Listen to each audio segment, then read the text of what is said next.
images and so on. And we also know that there are a lot of women who are very happy today. Minister Wheatley, we talk about, we use very nice language in the legislation, but, we know the phenomenon of revenge porn. We've seen it, heard it, witnessed it. And so it is very important, these amendments and strengthening our framework and making it illegal to do many of these things and also strengthening the penalties there. And so I want to thank you, Minister, and CTD Murray. I know you are working hard on this. And so I also congratulate you on getting it to this point. All right. Up next, we have the man who every minister goes to about their roads. When their constituents call them, they call someone right after. And that's Minister Robert Nesta Morgan. And so this morning, we're happy to have him here to tell you the awesome work that he is doing. He's one of those very, very hardworking ministers and also quite sharp this morning, Minister. Please join me in welcoming Minister Nesta Morgan, Robert Nesta Morgan. Thank you very much, Dr. Morris Dixon. It's always good to attend upon your platform at Post Cabinet to give updates to the nation as to the work that we're doing in the Ministry of Works. Today I will be, first I want to thank the viewers who are also watching and listening, as well as members of the media who are here.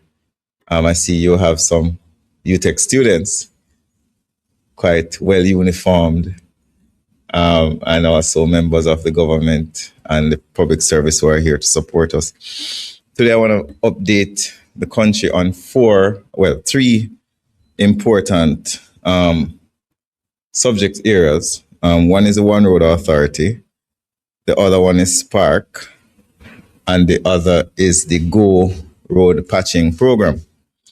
I want to start with the one that has been also on the minds of people a lot, other than the potholes, and it's the One Road Authority. And I just want to go through some information. At last week's cabinet meeting, cabinet would have approved the policy framework for the One Road Authority.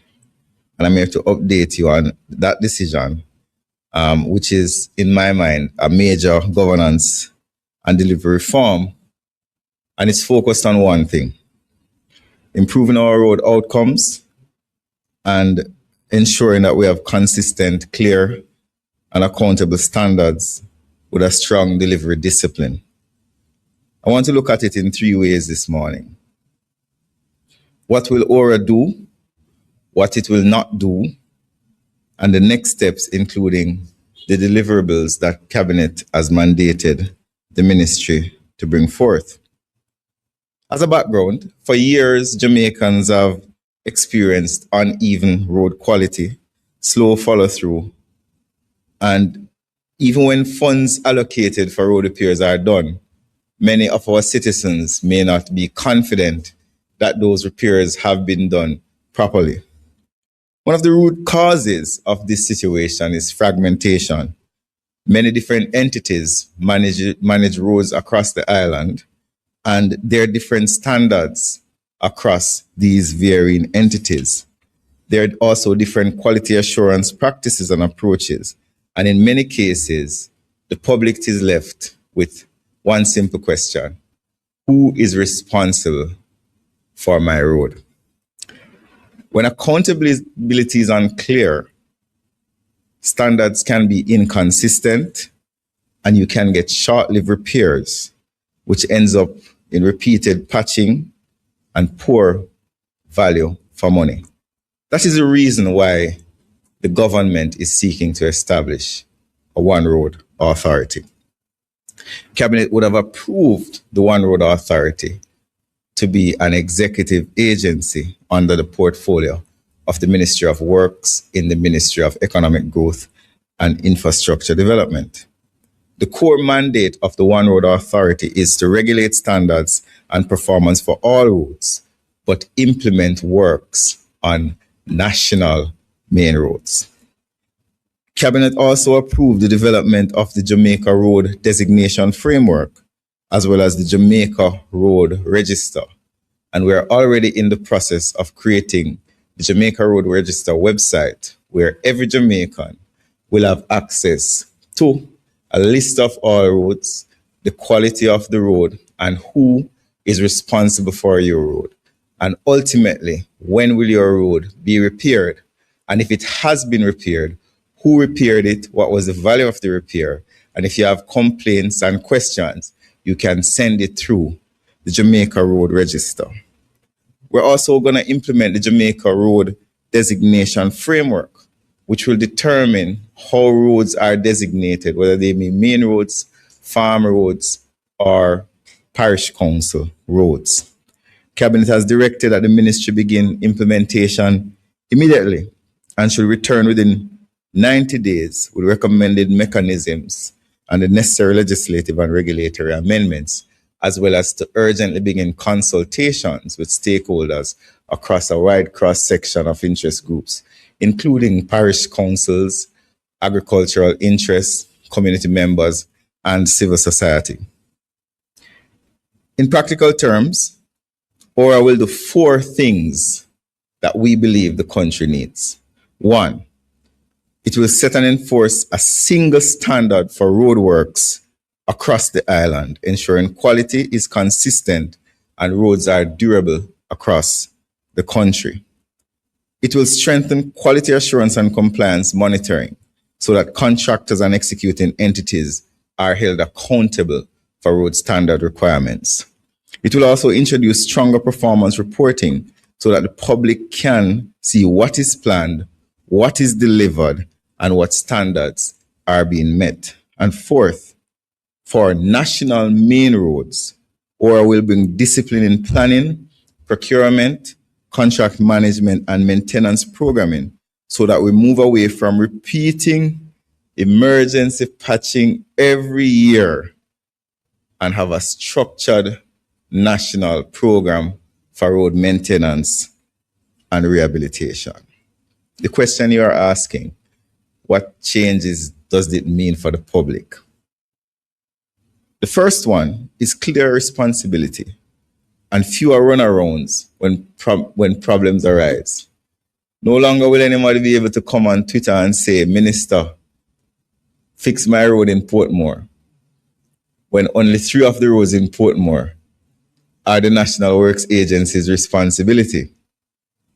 And it doesn't mean that the people are wrong in wanting their roads to be fixed in Portmore. What it means is that people will be able to hold their elected officials who campaigned that they're going to do the work, but now are hiding when the work needs to be done. We'll have more consistent road quality because the same standards of quality will be applied across the island in the various categories of roads. This is about making road repair and maintenance more predictable and accountable instead of an ad hoc system that we have now. The question also is going to be asked, what is a Jamaica National Road Designation Criteria and a Jamaica Road Register? The Road Register is a key reform instrument, and it will be a public reference that clarifies road classification, responsibility, and designation details. We will try to make the designation extremely transparent, and ORA will assess roads against published criteria and provide technical advice to the public. Where appropriate, the Minister of Works may designate roads as a national road, guided by a criteria and technical assessment, and the road register will be updated. And this is not going to just be done by the minister getting up and say, Paddington Terrace needs to be a main road. We'll have to have consultation with our municipal corporations, the residents, and so on. And a good example of it is Ligani Avenue. Ligani Avenue is, for all intents and purposes, on paper, a parish council road. But in reality, based on objective criteria, Ligani Avenue cannot be fairly said to be a community road anymore. It is now a main road. It connects Hope Road to Barbican. It carries thousands of vehicles on a daily basis. It is so unfair for the little councillor who is in charge of that division to be responsible for the maintenance of Ligani Avenue when it no longer fits the criteria as a parish council road. When we fixed, and we're not finished fixing it yet, Ligani Avenue under Spark, it cost us over $70 million. No parish councillor is going to get $70 million to fix one road. And that's why the One Road Authority is important. And it brings me to the big elephant in the room.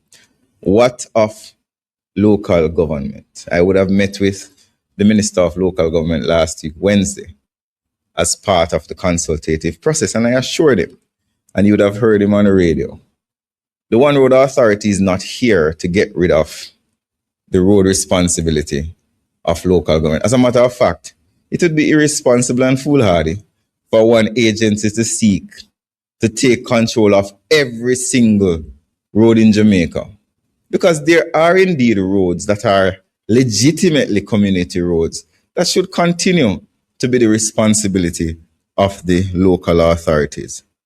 As it relates to local roads, farm roads, and private roads, whether it be a housing scheme that is being built, what ORA will do is enforce standards of quality and accountability. So when a road is fixed by any entity that impacts on the public can be assured that that road is fixed to a particular quality. It will also impose responsibilities on members of the public.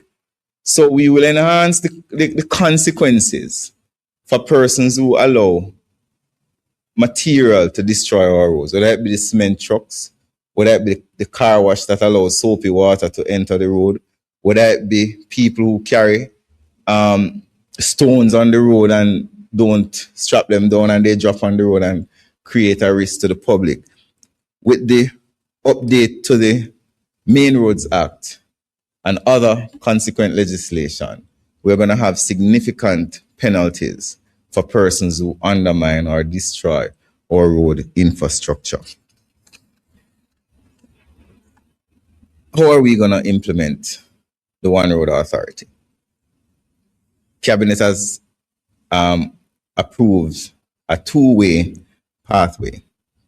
Phase 1, we have a 90-day deadline to set up an enabling framework within the Ministry of Economic Growth and Infrastructure Development to start operational design, outline legislative and regulatory changes that need to be made, and take a look at core instruments such as the designation criteria and the Jamaica National Road Register structure.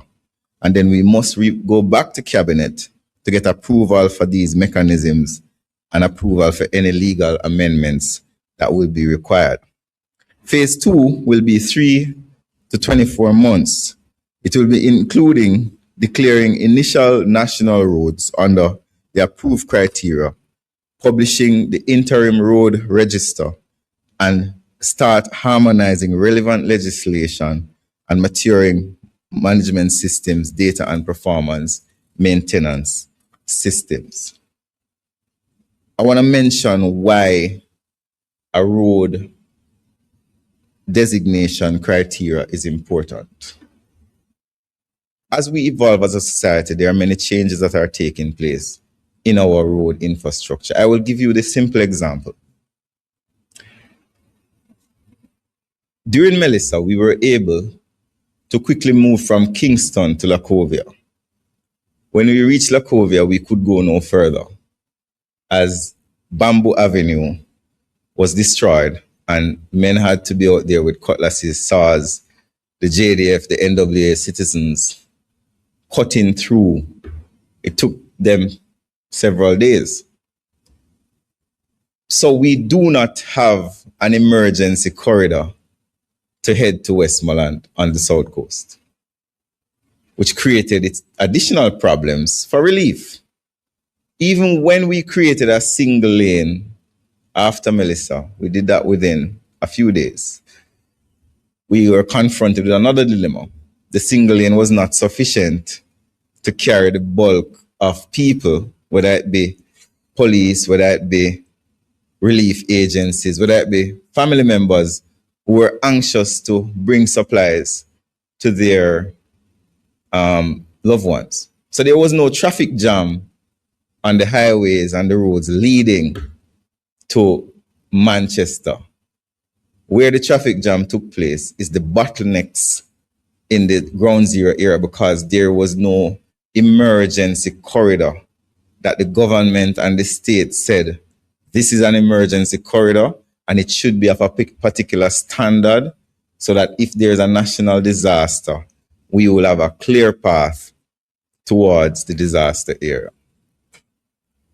Who designates the roads to our hospitals, the roads to our ports? We had an issue last year where the ports asked, who is going to fix our road? They said, the parish council said it's not their road, but the road was never gazetted as a national road for the NWA. The Prime Minister, as the Minister of Work, has had to make a decision to say, we will fix the port roads. Why? Because the ports are an important part of the national economy. How can the roads to the ports not be under anyone's jurisdiction or control? And that is the kind of laissez-faire structure that we have had within our country for the past 60 years. And that's something that the government is very interested in fixing. So we're going to implement objective criteria to determine what a road is, why is it so, and how it will be treated going forward. So the objective of the One Road Authority, Minister Dixon, is to give rights to citizens who are taxpayers to have more control over their road infrastructure and more knowledge about their road infrastructure. There are some persons who are going to be saying, we do not want One Road Authority because it will take away some of our power. We are giving power to the people. The road designation framework, the National Road Registry, the consultations that are going to have to take place in the communities to hear the views of the public is going to inform a very robust piece of legislation that at the end of it, we believe Jamaicans will feel empowered, that they finally have some influence and knowledge, full knowledge of their roads and how their roads are going to be managed. So that's the One Road Authority. And the next matter that I want to mention is the 1.6 billion, well, it's not 1.7 billion road repair program called the GO program. So we would have announced the GO program last year in and around December, coming out of the devastating impact of Hurricane Melissa on our road infrastructure. We did say that a majority of these resources will be spent in the western parishes that were most devastated by Hurricane Melissa. But the reality of it is that all across the island, there is damage to roads across the island. So I just want to run through some of what we have been doing so far under the GO program. So for Clarendon, we'll be spending $206 million to repair main corridors. For example, 4 past the Guinea 3, Hazard Drive, and Bustamante Highway. We'll also be doing Whitney Turn, 4 past the Freetown, the road leading to Porus, Salt River Road, and Rastaman Corner, including Portland Cottage, Maypen to Chapelton, Colonel's Ridge to Kellets, Spalding, Cave Valley, Pennants, Frankfield, Summerfield, and Trout Hall. And that's just Clarendon. For Kingston and St. Andrew, we'll be spending $300 million on road improvements in the city. Mannings Hill Road, Washington Boulevard, Duane Drive, Perkins Boulevard, Red Hills Road, Slipe Road, Elizabeth Avenue, Golden Spring to Stony Hill to Manor Park, Weymouth Drive, Arcadia, Shortwood, Olympic Way, Bay Farm, Seaward Drive, Walton Park Road, and also Stony Hill to Toms River, Long Lane, Old Stony Hill Road, Papine Square to Garden Town, John Golding Road, and so on. So in Kingston and St. Andrews, is actually not 300 million, is actually $500 million will be spent on the main roads. Almost every road, including a lot of parish council roads, will be repaired in Kingston and St. Andrew. Another major investment is St. James. We'll be spending $130 million to repair main corridors in St. James. And this is separate from the $100 million we'll be spending on Montpelier. So technically, we'll be spending $230 million in the Republic of St. James. I'm sure the President of the Republic, Dr. Horace Chang, will be very happy. He's doing very well. And the roads, the Mobile Township, the entire Mobile Township will be repaired. Barnett Street, St. James Street, Howard Cook Boulevard, and also Anchovy to Shuttlewood and Reading to Anchovy will be repaired as well. We'll be spending $100 million, $107 million in Trelawney. And that includes Salt Marsh, Bengal Bridge, Falmouth, Duncans, Long Pond, Highgate, Stettin, Wire Fence, Warsop, Jacksontown. And I'm doing this because I want the public to be aware that yes, there are potholes on the road, but the solutions are coming. And some have already started. In another one of the challenged areas, we'll be spending about $100 million in Westmoreland. And this is separate from the work we're doing now to repair roads that were washed out by Melissa. This is main road patching. This is the work that we're doing in all the hills of Westmoreland is a separate program through the National Works Agency.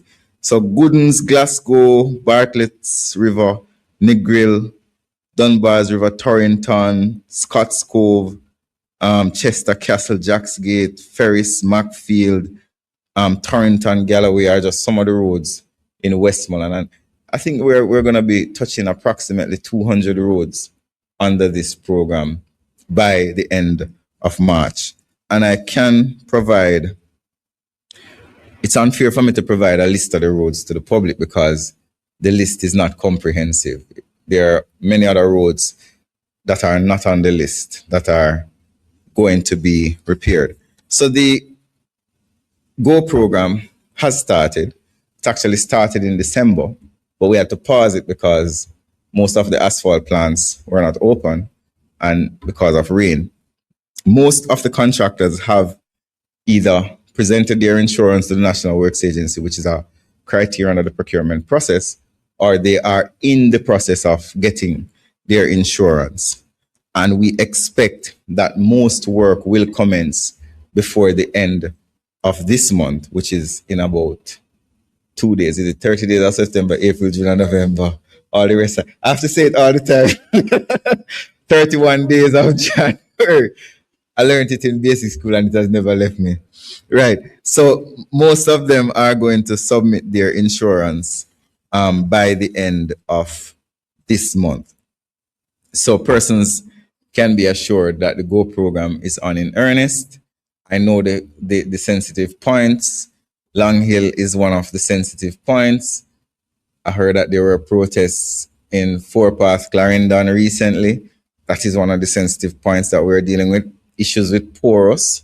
We see that as a very important corridor. The Negril corridor to Hanover. Well, Negril is on the border of Hanover, but the Savannah Mar to Lucy corridor is very important as well. The last update I want to give you before our time runs out is a report on the Spark program. While we took a break during and after Melissa because the main contractor was mobilized to assist in the recovery and clearing, we have resumed work on the Spark program. So to give you an outline, we have instructed repairs to the main contractor on 258 roads. So there are 258 roads that we have given instructions to the contractor to begin work on over by now and March. Before September 3, we would have started work on 126 or given instructions for 126 roads. Since September 3, which is about 4 months ago, 3 to 4 months ago, would have given instruction on an additional amount, which will take us up to 258 roads. Work has actually commenced on 84 roads. So 84 roads are either finished or under active construction. Roads that have been paved, as in the asphalt has been put on them, 56 roads have been paved. So across the island, there are 56 park roads which have been paved. Work scheduled to start before the end of this month for the next 2 days is 3. So we'll start 3 more roads before the end of this month. We're going to be starting 69 roads in February and 49 roads in March. So you can add that up. Why is it that not when I instruct a road to be started, it doesn't start immediately? So when you instruct a work to start on a spark road, that is the beginning of a process. And the first process is design. But design is not just design. Design means that the contractor has to go on the road, he has to do soil testing, he has to look at the topography and the hydrology of the road. Then he has to go back to the lab and get those results. Then he has to send them to the consultant to say, this is the quality of the soil, this is the type of environment. And then the consultant now has to design the road. Most of our roads in Jamaica were never designed in the first place. Most of them were community lanes where people lived in communities and the government said, well, there are a couple hundred people living there, we can't move them, so let's give them a road. So what Spark is doing is looking at these roads and saying, what best design can we implement on these roads to make them more efficient and more usable, including drainage, including the type of asphalt. So for example, in Moy Hall in St. James, the entire road is concrete because we realized that asphalting Moy Hall would have been pointless because based on the amount of water that runs off that hill is a steep hill. Putting asphalt on it would not solve the problem. So the entire road, and I'm sure some of you saw the residents on TV saying that they don't want a skating rink. But we have since made repairs to it where we have made the road more rougher so that vehicles don't skid on it. So that's just an example that when you say start a spark road, it doesn't mean that we start digging up the road immediately. It means that we start the design. After the design, the contractor has to mobilize equipment and people. He has to consult with persons in the community for labor, which is at a shortage. We have a shortage of labor in many areas. So it does take some time. After the labor, then they start the excavation. And the average spark road takes between 2 to 3 months to complete. There are some that take longer. For example, Harbour Heights in East Kingston and Port Royal took us almost a year to complete because when we started it, we realized that there was a pipe there that needed to be replaced, which was asbestos. Then we realized that there are several houses on the hillside that were unstable, so we had to build retaining walls and so on. So the Spark standard is a significantly higher standard than other standards. So traditionally, we would spend $20 million per kilometer on a road. Under Spark, it is $40 to $45 million per kilometer for each road. So when you see a road being built under Spark, assume that it's not a patching road. It's not just digging it up and rolling some mall and then it's properly engineered. And that brings me to Ligani Avenue, which has been in conversation. Before the government accepts that a road is complete, it has to be approved by the consultant. So when the contractor is finished, when he says he's finished, that is not the end of the story. The consultant has to go, the asphalt expert has to go and test the asphalt. They have to look at the drainage. They have to look at the curb walls. And there have been occasions under Spark where the contractor has had to dig up an entire road and relay it because we were not satisfied with the quality of road that they have given us. So we are not satisfied with the quality of road that was given to us on Ligani Avenue. If you compare the road beside Ligani Avenue, which is a Spark Road, and Ligani Avenue, you see a difference.